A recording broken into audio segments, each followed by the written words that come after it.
Well, Danny, just to start with, obviously some things are more important than football, and there was an incident today that caused the football to be stopped for quite a long period.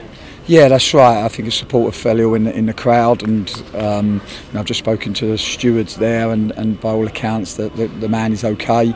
He's recovered well. I think he's on his way to hospital just to be checked over. But the good news is he's conscious and he's stable. So we just wish him and his family well. Obviously, yeah, not many things are more important than football, but life is for sure.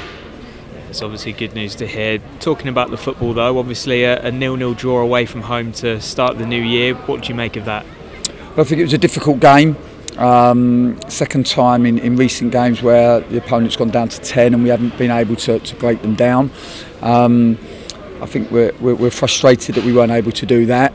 Having said that, sometimes when teams go down to 10, it doesn't actually make the game any easier. And I think you have to credit Cambridge, because I thought that they worked incredibly hard, particularly when they went down to 10 men, and made it very difficult for us. The ball was never on the pitch, very, very stop-starty, and they managed the situation well, and we couldn't quite find the rhythm and flow. I thought we had some good moments, and you actually need to be non-emotional and patient in the moment when you're playing against 10 men, and sometimes you just have to work the ball and be willing to work the ball from side to side, and then the space opens up, and maybe because of our will to want to win, we just forced our play at times, so there's definitely some learning to take from that, but having said that, still we had some probably enough good chances to win the game, and that's the positive, that we're creating chances.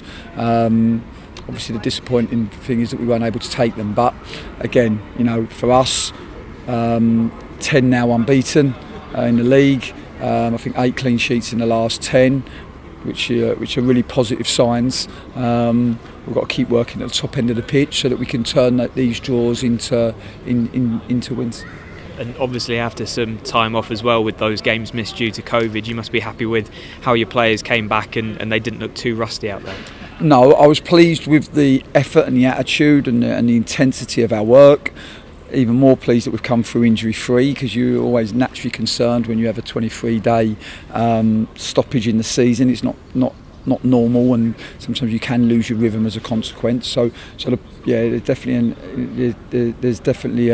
some positives to take there. Yeah, we thought we'd be in a good place because we've trained exceptionally hard in this period, and you've got to go and look at our training ground to see how it's like a quagmire, the amount we've used it in recent days. But no, we're in a good place, and what we now need to do is go and attack 2022.